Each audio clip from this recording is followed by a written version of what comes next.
आज का जो इंग्लिश ग्रामर का हमारा लेक्चर है वो है नाउन का।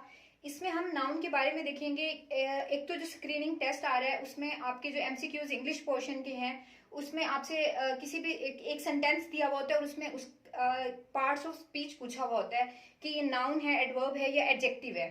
तो ये लेक्चर इसलिए भी इम्पोर्टेंट है। और दूसरा, हम नाउन को कंप्लीट कवर करेंगे, लेकिन इसमें जो हमारा बेसिक है नाउन का, कोलेक्टिव नाउन है, एब्स्ट्रैक्ट नाउन है, कॉमन नाउन है, प्रॉपर नाउन है, मटेरियल नाउन है, वो सब हम नहीं देखेंगे क्योंकि कॉम्पिटेटिव एग्जाम में वो सब इररेलेवेंट हो चुका है, क्योंकि वो बहुत बेसिक है। जो कॉम्प्लिकेटेड पोर्शन है उसको आज हम कवर करेंगे।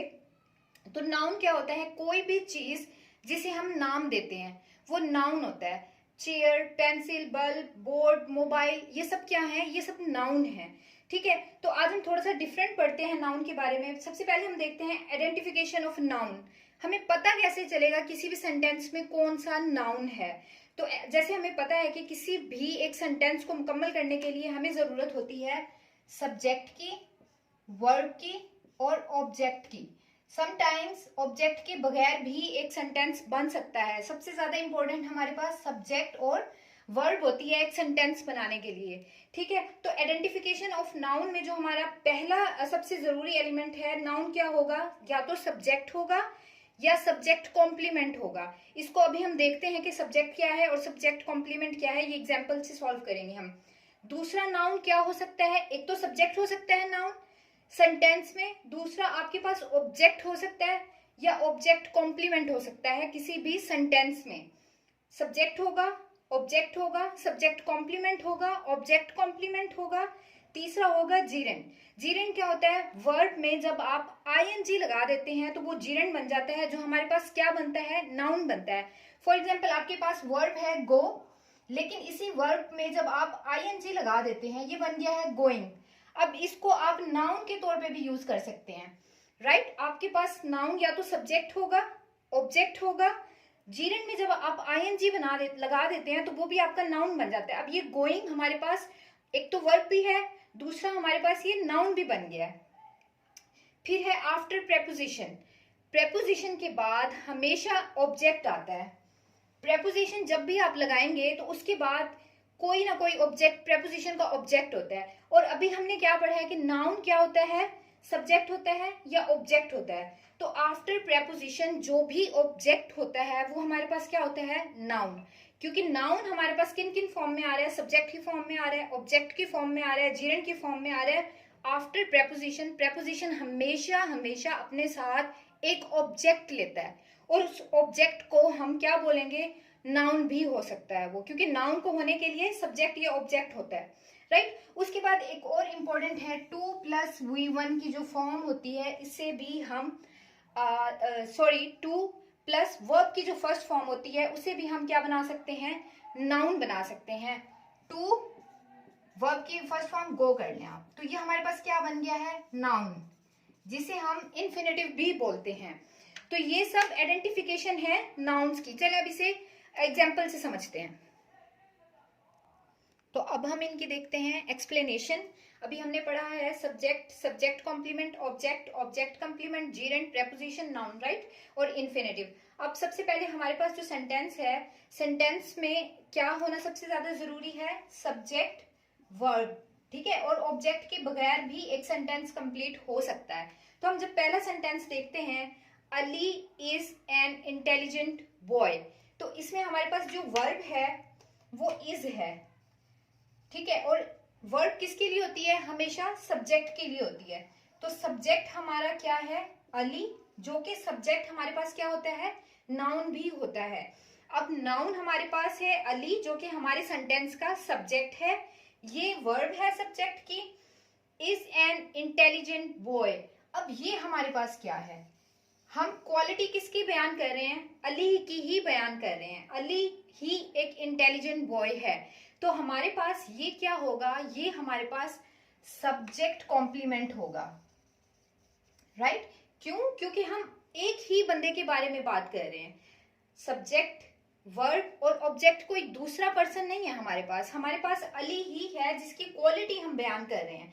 तो वो हमारे पास क्या होगा? सब्जेक्ट कॉम्प्लीमेंट होगा। अली हमारा नाउन है, नाउन सेंटेंस में क्या है? हमारा सब्जेक्ट है, इज हमारी वर्ब है, और सब्जेक्ट कॉम्प्लीमेंट क्या है, एन इंटेलिजेंट बॉय। क्यों? क्योंकि ये एक ही पर्सन है, अली और intelligent boy. This boy and this boy are the same person, right? So that's why we are using subject complement, because we in the both side the noun are same, right? So the second is he called the man a liar. यहाँ एक subject है, ये verb है हमारा, यहाँ पर एक noun है। क्यों? क्योंकि दा लगा हुआ है, आर्टिकल लगा हुआ है, तो आर्टिकल क्या होगा, नाउन। और यहाँ पे भी एक आर्टिकल लगा हुआ है, तो हमारे पास क्या है, दो नाउन। ये तो हमारा सब्जेक्ट हो गया, called the man a liar, ये हमारा सब्जेक्ट हो गया।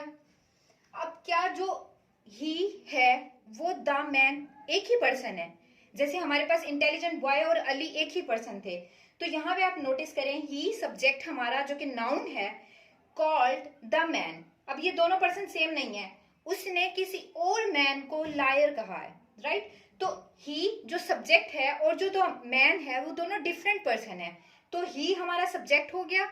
एक सेंटेंस को कंप्लीट करने के लिए हमारे पास सब्जेक्ट और वर्ब होनी चाहिए, राइट? तो उसके बाद वाला जो होगा वो क्या होगा, ऑब्जेक्ट। क्यों? क्योंकि ये एक और पर्सन है, ही सब्जेक्ट, कॉल्ड वर्ब, और ये द मैन क्या हो गया, object, right?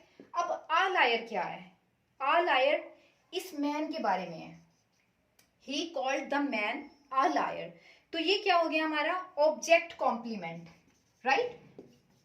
I hope you are getting.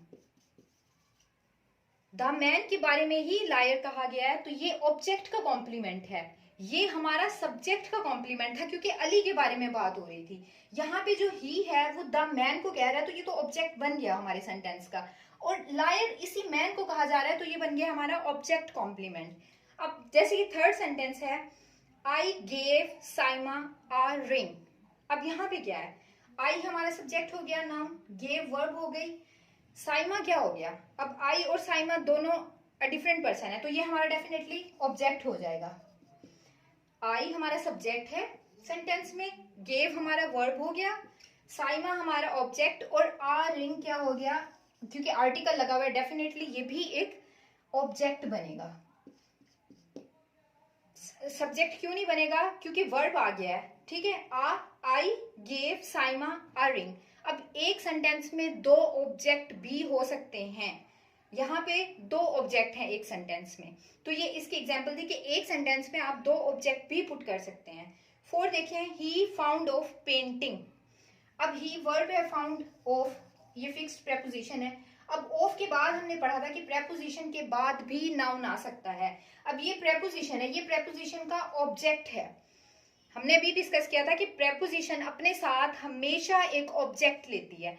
अब वो जो ऑब्जेक्ट है प्रेपोजिशन है, तो ये इसका ऑब्जेक्ट है, जो कि क्या बन जाएगा, नाउन, राइट? प्रेपोजिशन अपने साथ हमेशा एक ऑब्जेक्ट लेती है, और वो ऑब्जेक्ट अब क्या कहलाएगा, नाउन। फिफ्थ वर्ड है, swimming is a good exercise. अब स्विम हमारे पास वर्ब है, हमने उसमें आईएनजी लगा दिया है, ये क्या बन गया, जीरंड। अब इज है, वर्ब है, तो वर्ब से पहले हमारे पास क्या होगा, डेफिनेटली सब्जेक्ट होगा, तो स्विमिंग हमारे पास आईएनजी, वर्ब में आईएनजी लग के हमारे पास क्या बन गया है, सब्जेक्ट। सब्जेक्ट क्या होता है, नाउन होता है। अब स्विमिंग में हमारे पास आईएनजी लग गया है और ये वर्ब है, तो वर्ब से पहले हमारे पास क्या होता है, नाउन होता है, तो ये सब्जेक्ट, वो नाउन क्या हो गया, सब्जेक्ट हो गया। तो इसी तरह ये जीरंड की एग्जांपल है। और टू प्लस वर्ब की first form, to learn a new language is difficult. इसी तरह टू लर्न, ये वी, टू प्लस वी की वर्ब की फर्स्ट फॉर्म, तो ये भी हमारे पास क्या बन गया है, ये इन्फिनेटिव बन गया, जो हमारे पास नाउन होता है, ठीक है।